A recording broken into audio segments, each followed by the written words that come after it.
the Aatrox ban from Team Liquid, bringing that over from the Rift Rivals, making sure it doesn't show up here. And it's funny because players had a lot of time to chat with each other in the pregame lobby. Impact threw down a little bit towards Flame and said, top need 1v2. Yeah, he's worried. And then when it was like, hello? He was like, no, it's just because Flame is so good. Yeah. It's like, we got to 1v2 him, right? Gotta make sure you know how to cover your tracks. There's Chantilly, the bans there from FlyQuest. They're going to take away the option Team Liquid used in mid yesterday. Nocturne joining Aatrox as everyone's favorite compulsory red side ban. Yep, and Zoe also, I think, a very good ban on this side. Yeah. Zoe, Heimerdinger, things that you would potentially see over here. Talon's interesting because I don't think it's Kindred. like super good blind pick first pick. That's fair. Right? You could pick it like red side third pick, and it could be very potent there. But I think like Zoe's kind of like the go-to if you think they're going to play it, especially with the bans that have come through already. I think both these players are pretty well practiced on that champion as well. I think neither Keane or Pobelter really strike me as Talon players, but of course I'm sure they're more than capable of playing it. Instead it is Swain that gets banned, who is also quite strong, but we didn't see it last draft. And there is Zoe, first picked here by FlyQuest. Pretty expected, so we'll see what the response is from Team Liquid. Well, the Yasuo was played into it last game. The Zoe got off the ground very early with the first blood, so Mickey was able to take over the game. But now with Keane piloting it, it means you know that they aren't going to be running a funnel strategy. Team Liquid can pick anything they really want here. Braum, Kai'Sa, you could pick Yasuo. Yep, I think Yasuo is kind of the pick that's replaced Aurelia in this matchup. When she was stronger after the nerfs, Aurelia was pretty good into Zoe for similar reasons. I think Yasuo just kind of slotting in there now that Aurelia has fallen down a little. That's a really good point because your W, your wind wall, will stop the bubble. So once you get in on her, it's really hard for her to peel off, and she doesn't have a true escape. And then for Aurelia, it was kind of you can just W and try to get through the bubble extra damage with just holding it and having the damage reduction. Yep, mobility helps as well because Zoe is kind of tricky to pin down at times. Like this pick though from Liquid, Xmithie back to Kindred, something he is extremely well known for. Yeah, go back to mid-season invitational CLG when he kind of taught a lot of people in the world that you can Kindred ulti objectives. And I remember players at that tournament, high level, the top from their regions, going, I didn't know you could do that. And then picking it up for later on in the tournament because of it. Certainly a good one, but like this response here from Santorin, he's going to go with Gragas in the jungle, I assume. Yep. And Mundo, therefore Flame in the top side most likely. Yeah, Gragas is a flex pick, can go top or jungle, but with the Mundo lock-in, it will be most likely in the jungle there. And it came back because he got a buff to his W, the Drunken Rage, which makes it so that its cooldown is 5 seconds at all ranks. It used to go down from 8 to 4, and you maxed it later on. It wasn't the first, sometimes not even the second max that you went for. And it got increased range on that basic attack, which was one of the big kind of pain points for Gragas, was having the W where you have to charge it. And if they walk away from you during that time, you have to keep walking at them and try to, sometimes they're out of range. So having that extra basic attack modifier and the extra range brings Gragas back in. Yep, and there's Darius as a counter pick to Mundo, seen this a few times now, but has enough pressure to try and execute Mundo despite how unkillable he does get. And I think Executioner's calling first item has become kind of the Darius versus Mundo meta, where people are not getting it after level 6. They're getting it as their first item on Darius just to get it out of the way and just beat the matchup. It's almost like when people go Ninja Tabis on tanks to deal with matchups that are very physical damage heavy. It's like going Ninja Tabis versus Tryndamere, right? You aren't increasing your damage because you're decreasing his damage. So in this case, you want to decrease his healing, which increases your damage relative to his in terms of how much you're going to be doing to his health bar.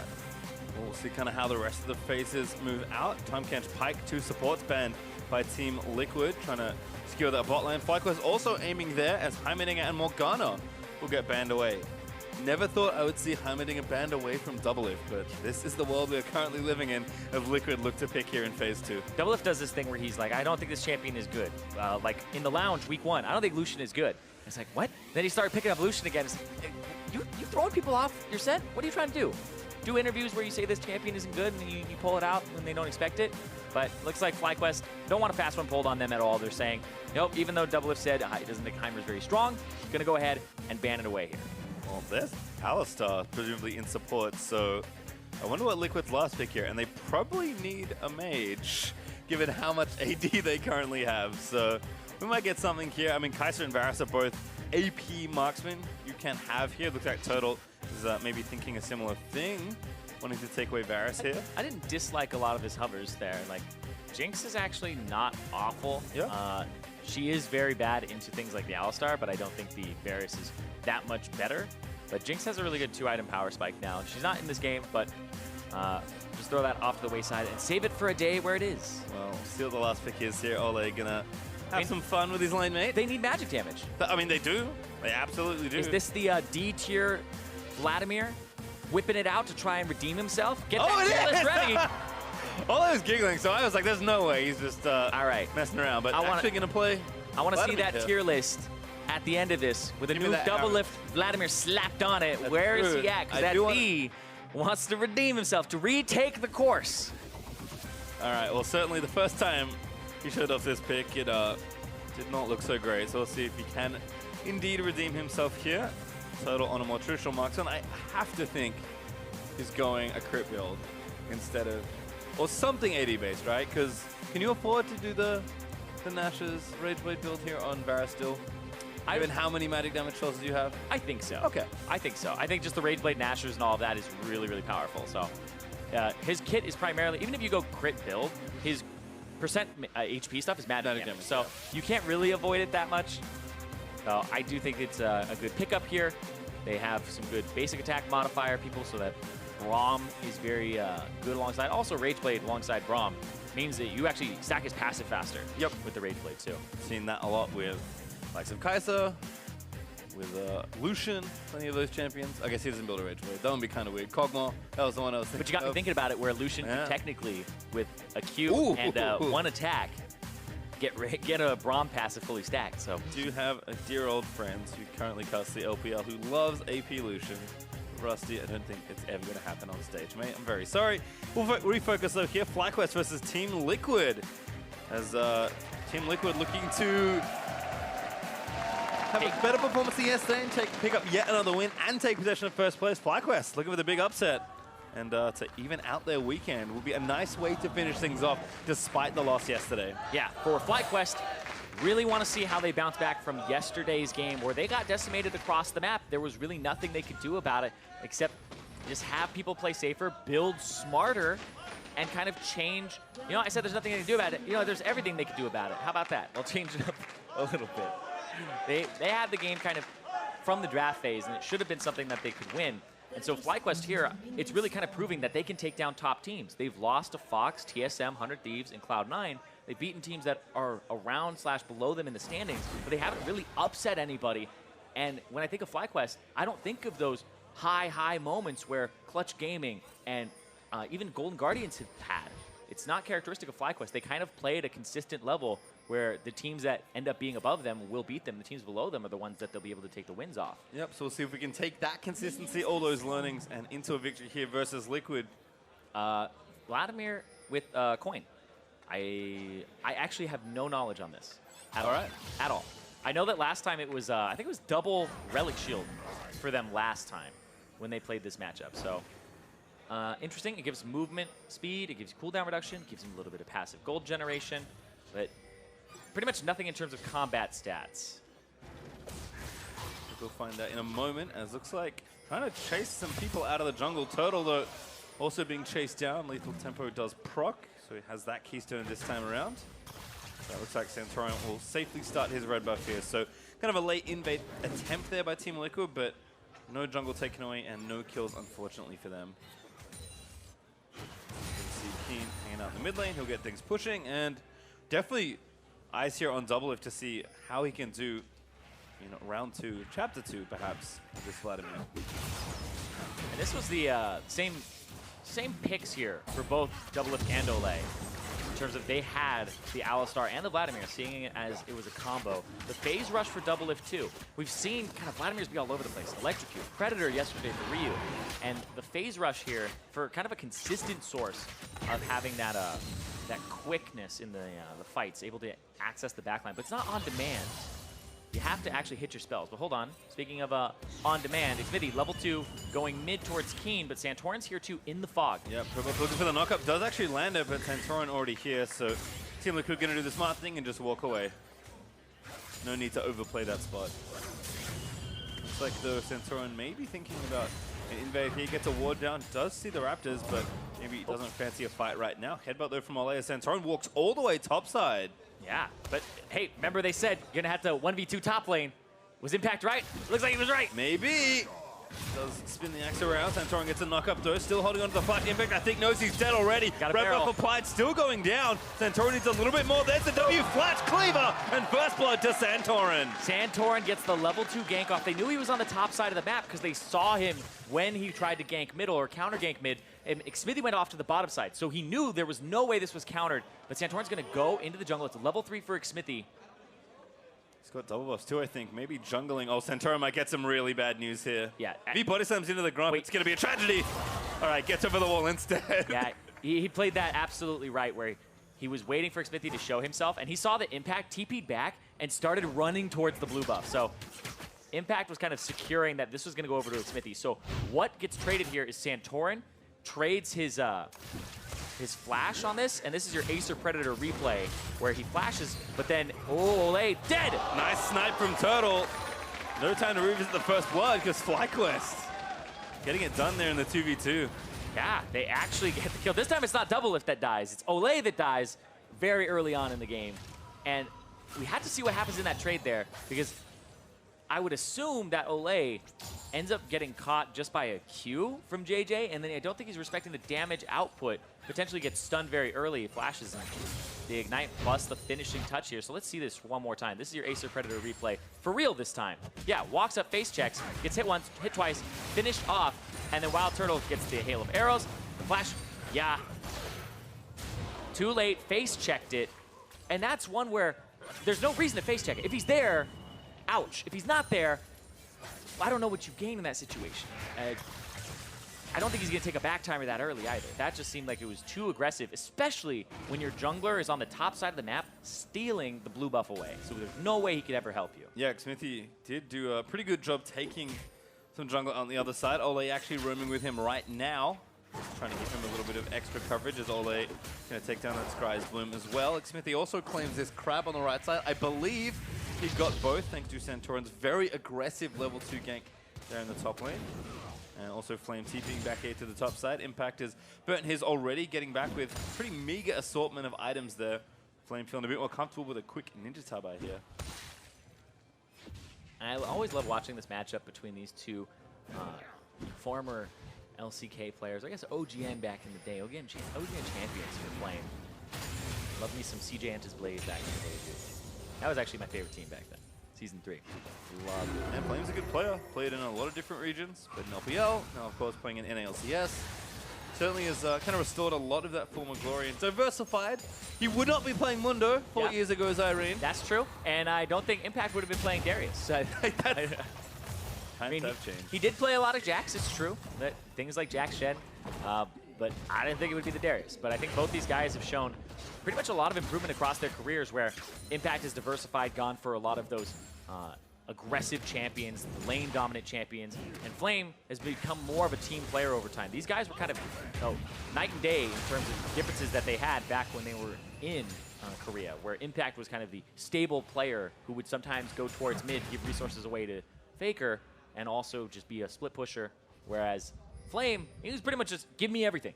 Rotate, get the lanes, get the farm, the Flame Horizon named after him with 100 CS up early on in the lane phase. Well, it's a little up for Impact, but not quite 100 just yet. Sitting at just above 10. Xmithie is going to pay a visit mid lane. Pobelter ready with the last breath. Win wall Q. I think he was maybe trying to bait something out there. Yeah, he's trying to hide the animation. Yep. So if you win wall Q, you hide the animation of your Steel Tempest just slightly, so it's a little harder to read. So don't fall asleep when you're trying to knock them up and do some fancy moves. So kind of all comes together nicely, but Keane stays calm, doesn't need to burn a summoner, just jukes out of the way of the tornado, and everything is a-okay. Checking back in with his bot side though, DoubleLift does have a pretty early need to see large rods, seen a lot of Spellbinder here for Vlad, but this doesn't take away how tricky this 2v2 has been as Turtle. That was a little wide.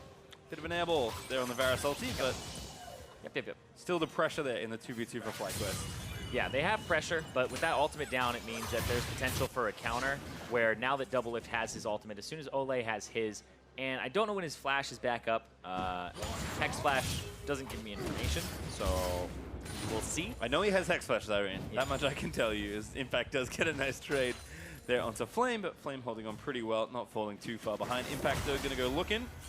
Covering Xmithie as he takes yet another Scuttle Crab here in this game. You can see already 6-6. Santorin is a bit behind in XP, though. There's a TP back down here from WildTurtle. Might get himself killed. DoubleLift already going to start it off. Gets the ulti down, running through with a bit of extra speed as Flame caught out. Ooh, good watch. Impact not going to get the dunk, but cancels out the blast cone. Santorin manages to cover him. And Flame just flashes towards into the waiting safe arms of his teammates. And now Keane lands a bubble. Oh no, Impact, why did you flash? Santorin gets the kill. Xmithie just plops down the Kindred ult, and now he's dead as well. That was so tragic for Team Liquid. So that was so well played from Flame. He uses the stopwatch at the perfect moment. He's about to get dunked. They hit the blast cone so he can't get it afterwards. And then the big thing that in that fight afterwards is Xmithie has 2 stacks of his Kindred E on him.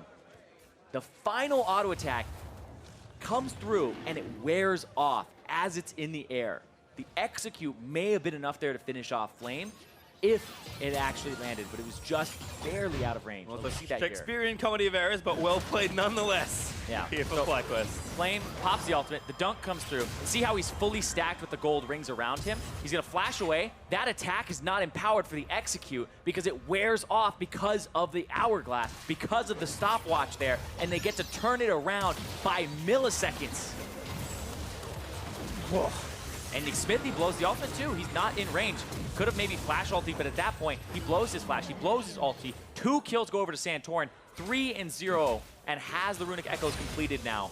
And this is what we were saying when we were watching Santorin to upset these lanes early. He gets there in time, Flame is able to outplay, and he opens up the opportunity for his team. He was feeling the early pressure as well from Xmithie, so credit kind of find that back there with some good gank timing, some good team play here. Olleh getting stunned, he's too far forward, I think's the problem. There's the problem by JayJ! WildTurtle, another 2v2 kill down onto the cow. In what world is DoubleLift going to be able to help him? I'm very unsure, because DoubleLift is back there going, I'm actually last hitting under turret. He doesn't have the Crimson Rush going on him. He doesn't have the Qs ready to go. But look at this, Impact, no flash. Here comes the revisit gank. Santorin's there way before Xmithie. See if they kill him. Already gets a body slam down. That's enough damage. Gets the party keg. And takes down Impact with the execute off the ulti. Now the turret also looking a little low. DoubleLift gonna have to try and save it. JayJ again tanking forward. They're gonna try and grab it now. They're gonna look to the Vlad. Here's Olleh. Maybe this is a bit of an overplay here for FlyQuest. JayJ, no! There's actually the kill for Turtle. Pops the watch. Olleh is trying to get a counter kill desperately. Oh my god! He hit the creep. He got the heal. And FlyQuest, they'll get the double kill. That was so well played mechanically. JayJ comes up huge. He gets the Relic Shield to save himself. Mark Olleh, and then put him in the ground with WildTurtle. 4-0 for Turtle as well. He has half as many kills as his team totally does here. Yeah, it's 4-0 for Turtle. It's 4-0 for Santorin. And you were right, Pastry. It's the Blade of the Ruined King. It's the extra physical damage coming out here. The sustain in the late phase versus the Vladimir is going to come up huge. But they get the first turret. They get all of these kills focused on people who can actually use them for early damage. Let's see this one more time. This right here, I don't know what's going on. DoubleLift gets Crimson Rush. He uses it on the minion. He doesn't have it for damage here. Olleh goes forward. DoubleLift is still last hitting minions. You're going to get stunned. You're going to get the Braum passive on you. He blows the ultimate super late. He's already ignited. He's already going to die. And I have no idea in what world DoubleLift can actually help him. He has no ultimate there. He's not going to flash forward for that. He's already blown the Q. And as soon as he does that, you have to back out. And then here, Impact, this is just one where even though he has 2 control wards to set him up, he has 1 in the Tri-Brush, 1 in the river. Those aren't deep enough to see what's going on when you're slowed by those cleavers. And then this. A gutsy call here for FlyQuest to stay for that turret. Yeah, the commitment, the great flash, point blank Q. DoubleLift too slow on the flash return. Gets killed by WildTurtle there, who now has the lethal tempo up. Just throwing arrows into Olleh. That was so good. The turn to hit the caster minion. JayJ, that was really smooth. That's where you know, you're like, damn, that guy's a support main. What the heck? And now blue buff steal. Team Liquid is starting to lose everything on this map. Xmithie almost gonna get put to sleep. He burns the ult. He's already stunned. I don't think he can get out of this. He goes drowsy, and Keane is able to grab the kill. We are on the cusp of FlyQuest having a perfect game versus the first place Team Liquid. FlyQuest yesterday, everything went awful for them. They got smashed by Cloud9 in almost every lane, and it felt like there was nothing they could do. They are doing that to Team Liquid right now. Yep, JayJ zones off Pobelter, forced to burn the wind wall on an incoming Q. Turtle stays, takes down the turret with the help of the Rift Herald that Santorin got from the advantages that FlyQuest have accrued already through this game.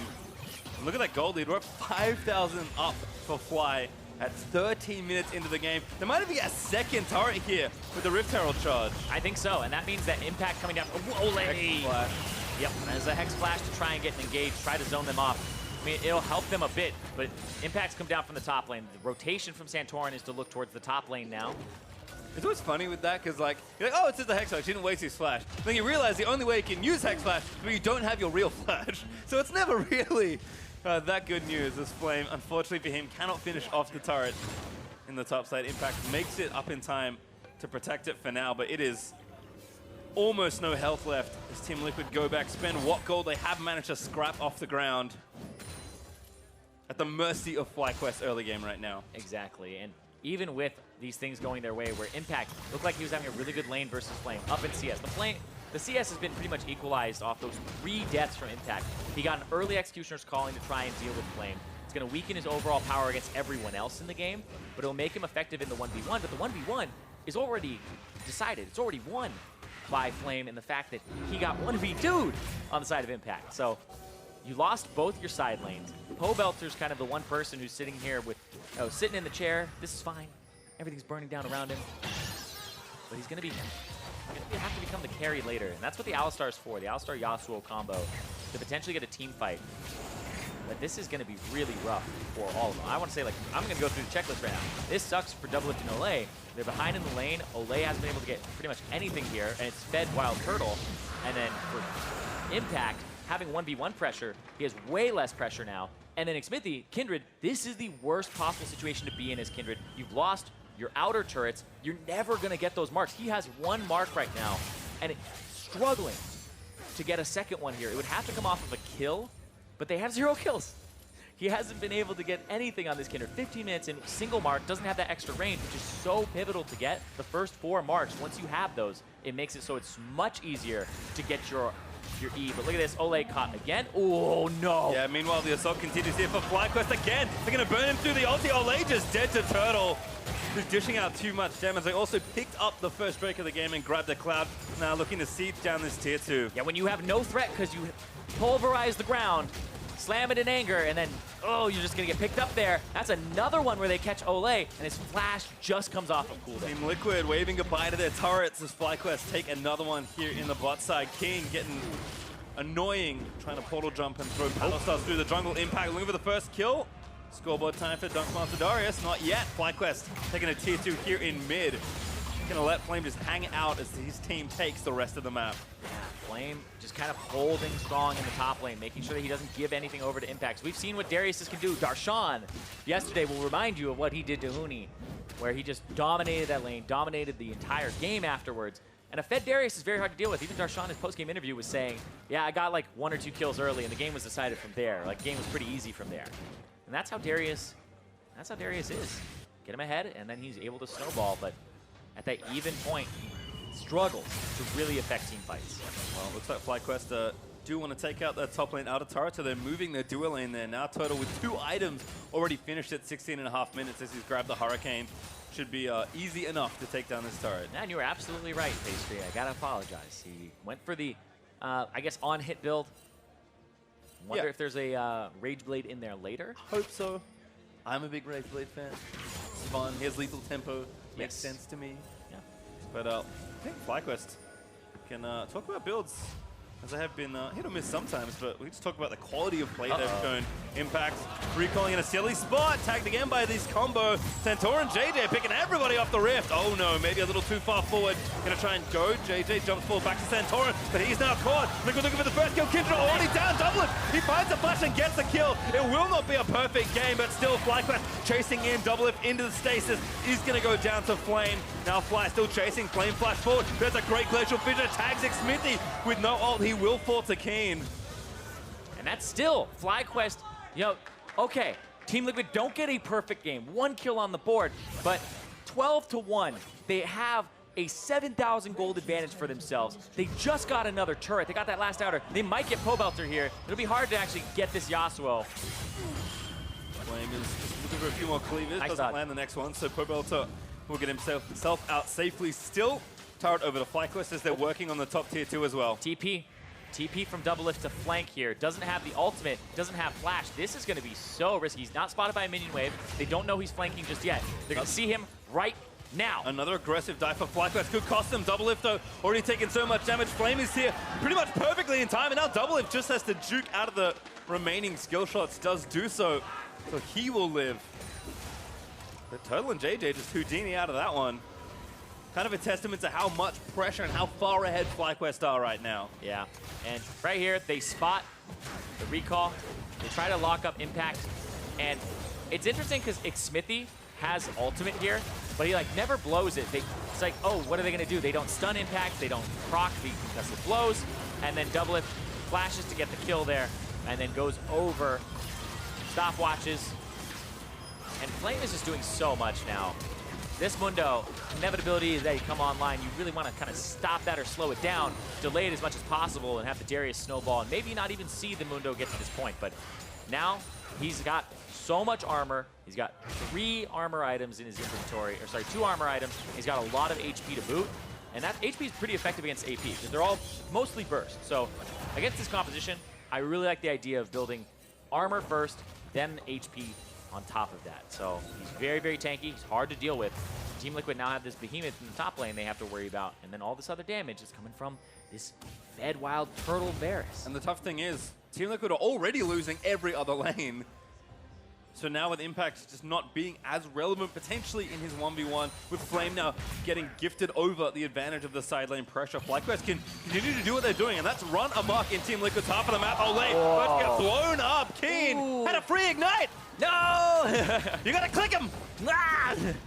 They still got the turret though, so a small tragedy. I mean, I guess he let him have that one. You gotta be nice every now and then. Olleh has certainly had a struggle so far this game, so perhaps some mercy there from Keane. Yeah, he's had a big struggle this game. 0-4. And WildTurtle, on the other hand, it's been a fantastic game for him. 5-0-3. This is actually the most kills he's had in a single game so far this split. His next highest was Lucian, where he had a 4-1-5 game. But we were at, I guess, 17, 18 minutes in, and he had already hit 5. So this is looking like, so far, WildTurtle's best game of the split on a marksman. In a meta where people are like, oh, you play Yasuo, you play Swain bottom. Here's WildTurtle meta.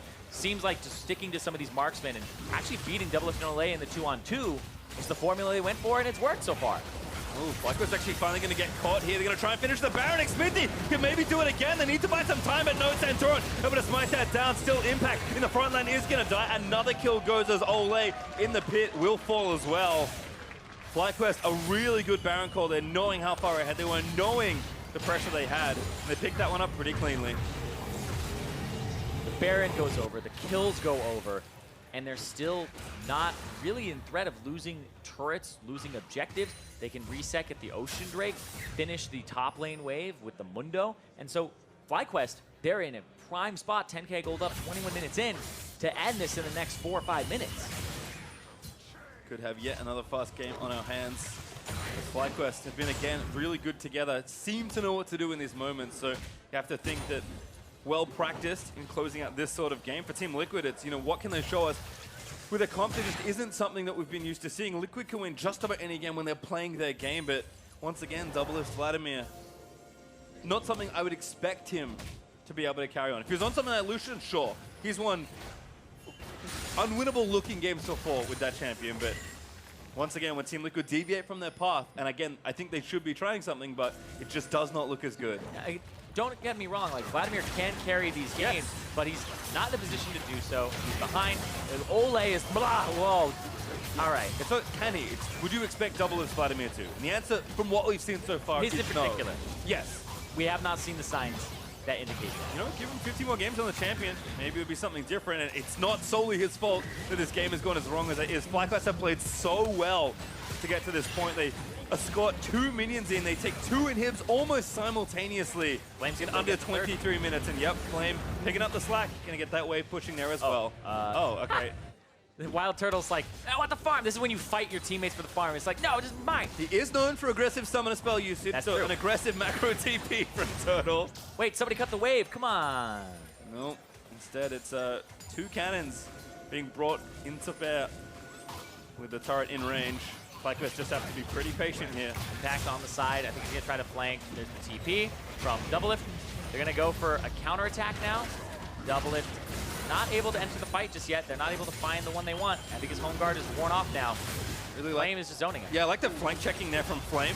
Just kind of walking up and saying, where are you? Olleh caught again, burns the ult. Gets a good pulverize, a last breath. Maybe going to combo on in, but Turtle flashes out, and that's going to be game. Team Liquid are going to be routed in their base. Xmithie is the only stringer left alive as he's picked off right at the end. And you saw the idea behind the combo, the full wombo there from TL, but they get 1 kill this game. It's almost a complete perfect game, and that's all they can really walk away from this saying is at least it wasn't a perfect one, because FlyQuest stomped TL. A single blemish on the record, but FlyQuest raised Golden Guardians upset by 1 minute as they smash Team Liquid to finish with a win this weekend.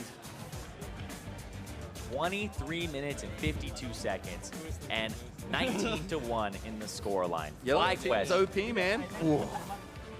They were able to, I mean, it's funny too, because Impact even called the 1v2 top lane in the pregame lobby. And then it was like, actually, you know what? That sounds like a great idea, Impact. Let's take that strategy. They smash him in the top lane. He ends up with 5 deaths, and simultaneously, Olleh 0-6-1 this game, destroyed in the bottom lane. And this is a lane that's supposed to be known. The players are known for wanting the 2v2. We saw them, even just yesterday, do well in a 2v2. The Jhin, the Tahm Kench, making sure that they're able to weather the storm of things like the Heimerdinger and the Fiddlesticks.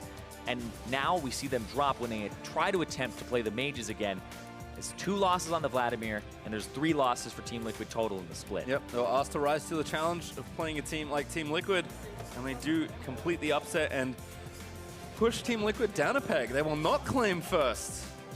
They'll still be tied. Not They full will. possession, though. Still there, but would have been nice to sit atop. Instead, FlyQuest right the ship, making a surge, and potentially this team can find a bit more consistency. This is a team that could rocket through the standings in these next few weeks. Oh yeah, absolutely. And FlyQuest, they're 4-4. Team Liquid are 5-3. It's literally just 1 game back, where if they're able to pick up another win, and that's why the standings are so tight and so close. But also at the same time, I want to say, if you're a Cloud9 fan, when the standings stay in this area where everybody's kind of beating each other, you're happy. Because it means you get to lose more games potentially when the roster's trying to recover. And so you're ending up going, well, if first place is only 4 wins ahead of us, or 3 wins ahead of us now, then that's a really good sign, because all you have to do is have a good week when somebody has a bad week, and you start slipping yourself right up there in the standings. And I think for FlyQuest, the thing that really impressed me this game is not just that they all played well as a team. Yep. That's something I'm now coming to expect from FlyQuest. But everyone, when faced with an opponent that is, I think, pretty easily to argue better than them, all stepped up and won basically every single lane. Yeah, and I think that Flame is somebody that you definitely have to give a big shout out to. Domination in the top lane, Santorin able to play alongside him, and you're seeing why these guys have that type of synergy, and why you're going, man, they should maybe play to Flame a little more often. Maybe. Well, to get more about that win, we're going to send it down to Olleh and the victorious Rebel Rouser in the jungle. Thanks, guys. Santorin destroying Team Liquid. What does it mean for FlyQuest to take down a first-place team, and how did you guys make it look so easy? It means a lot, because I think yesterday we should have won. Saint has been really good at outdrafting. I feel like every single draft feels a lot better for us. So it's just the team. We're still a new team. We're still learning how to play together. I think we need to be better at using scrims properly. So I think we're not learning as fast as we should. So winning against Liquid means a lot to us. Now, I want to ask you about your play, because we saw you on Gragas today, and you've been playing a big role in all of the wins that FlyQuest has been picking up. What do you think of your own performance so far? I think Saint gave me a wake-up call after week 1 and 2. I played really, really bad. I had like a 6 months off season, and I think he really helped me focus on what I had to improve on and what I should do for the team, how to impact the game. And I think since Saint helped me, it feels like I'm actually doing work for my team, which is really enjoyable. So you mentioned Saints playing a big role in a lot of the success that FlyQuest is finding, but is there anything else that's helping you guys pick up all of these consistent wins? I think our team atmosphere is really, really good. If we have a bad game or we have a bad draft or something like that, we always talk it out. We don't have people that are really frustrated with each other. We always make sure that we keep on track. And I think just every single player really wants to win on this team, and everyone has really good attitudes. Now, the recent big news was Meteos getting traded to FlyQuest. So I want to ask you, are you feeling any pressure, maybe trying to defend your position as a starter? There's definitely a lot of pressure. I think Meteos is a great jungler, and I think anyone who has Meteos below him should be scared, no matter what jungler is like playing starting position. I think it's a weird situation because like I think Meteos does deserve a starting spot, so of course I'm a little scared. Well, Santorin, thank you and congratulations again on your win. And for more on the game, let's hear from the State Farm Analyst Desk. Thank you very much, Olleh. Look at the colors on this desk. I mean, what a win. The 4th time this year we've had split. We've had it. But, I mean, it's kind of crazy, though, because, I mean, FlyQuest, right, had a pretty mediocre spring split. We just saw Golden Guardians win, had a mediocre spring split. A lot has been changing up in summer. FlyQuest off to a very good run recently. What, 4 wins in the last 5 games, I think it is now? Yeah, and I really liked that interview because we got a lot of good information by Santorin. They were talking about the impact of Saint, how often they feel like they're out drafting their opponent. We were saying that yesterday felt that way, and even though they lost that game, it was like, wow, that draft was great. And then also the points about Meteos and how like he's such a good jungler, anyone in the league would be scared with him beneath them. And I thought there's just some really good insight about how well that team is functioning because he said despite that, the environment's very nice. Exactly, and I want to actually jump straight into the game from an early game play that I think was well played by Santorin, but also could have been taken advantage of by Team Liquid. So early on in the game, both junglers are generally going to trade sides of Scuttle Crab. So we know that Santorin is taking the top side Scuttle and Xmithie is taking the bottom side Scuttle. And right after the Scuttle Crab, it's not too uncommon to gank the pushed up mid laner, who is going to be Zoe. So right here, Team Liquid should know that Keane is going to move towards that Scuttle Crab because that's most likely where the jungle is. And what's super important is look at the minimap. Look at Impact's Darius. If he just continues to move down, knowing that Keane's going to move towards his jungle, it is a free 3 versus 2, which at the least gets flashes, probably gets you kills. But if we continue to roll this, it was Team Liquid not being on the same page. FlyQuest is. They're moving towards Santorin. He's there to block the 2v2 gank and just say hello. But then, not only do they not cut them off 3v2, they completely lose track of Santorin. Santorin just walks straight up through where the wards are, through the jungle. Impact is not respecting it because he has wards in the river, but no one is communicating. No one is communicating that Santorin went up. Impact isn't seeing it himself, and they give up first blood.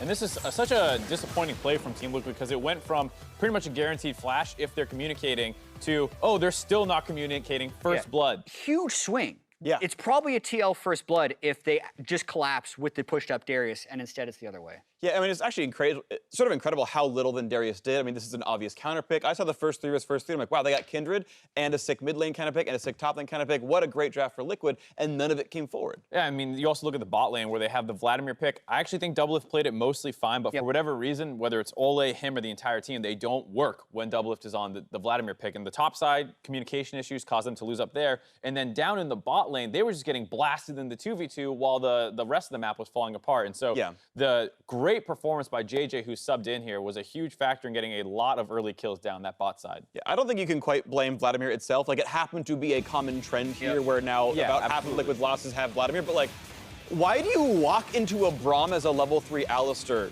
Like it's not like Vlad's gonna out-duel a Varus in the early game. Olleh literally kills himself here, does the same thing a couple seconds later. He's like consistently killing himself. Yeah, and here DoubleLift doesn't have ultimate because they'd used it in a trade earlier. Then he's left trying to defend the turret. This was a bad play on DoubleLift's part. Sure, they thought maybe they'd be able to turn it, but Pop goes to stopwatch. It was going very poorly for this team at the bottom lane. Can't even get the Braum. Yeah, it was just, that's what we're saying. You know, top side was falling apart due to miscommunication. Bot side was getting outplayed in the 2v2, and there's that just super clean gold draft where Team Liquid kind of just rolls over and dies a little bit, and it's very scary that this is potentially our top North American team because this is a trend. This is exactly what the Splice game looked like. Yeah, and this is, keep in mind, 1 kill away from a perfect game in 24 minutes. Liquid are the best team in NA. They won the spring split, and this either means FlyQuest got a lot better, and hey, to be fair, they did, but getting perfect gamed by a team that's now 4-4 means you have fallen far. Yeah, and also when it breaks for Team Liquid, it breaks bad. Yeah. They lost in 22 minutes to Golden Guardians in week 1 as well. So now 2 of their 3 losses are in devastating fashion in the North American LCS. And I do agree with Santorin that St. Vicious' drafts have been good, and the culture of FlyQuest seems to be taking a turn for the better. So last split, we had those 3 teams down at the bottom that people were basically just picking up wins against in Golden Guardians and FlyQuest. And both Team 4-4. Liquid is showing you that those aren't free wins anymore. There go 2 of their losses. I mean, both teams have made some roster moves, not just with the coaching staff stuff, but you had Mickey coming in. He's been working out very well the last couple of games, and JayJ has really stepped up, and he's just a great success story for the whole North American region. Collegiate player, goes into academy for a little bit, and then comes out as an LCS starter. And him and Turtle have been doing great in all their games. Yeah, that's got to be really impressive for them. Those two have done amazingly. I mean, the one stat I wanted to bring up, by the way, is DoubleLift is the only one who did more damage than literally any player sorry, I'll rephrase this. Everyone on Team Liquid aside from DoubleLift did less damage than every single player on FlyQuest. Yeah. Darius did less damage than Braum. But Darius and Yasuo were complete non-factors. Yeah, they were getting smashed. And again, it's not like it's just DoubleLift. It's mid lane's not doing much, top lane's not doing much. They're not coordinating very well. We'll see if Liquid can turn things around for next week. We are taking a breather, but after the break, TSM and Echo Fox butt heads in Game 3 of the day. Don't touch that browser.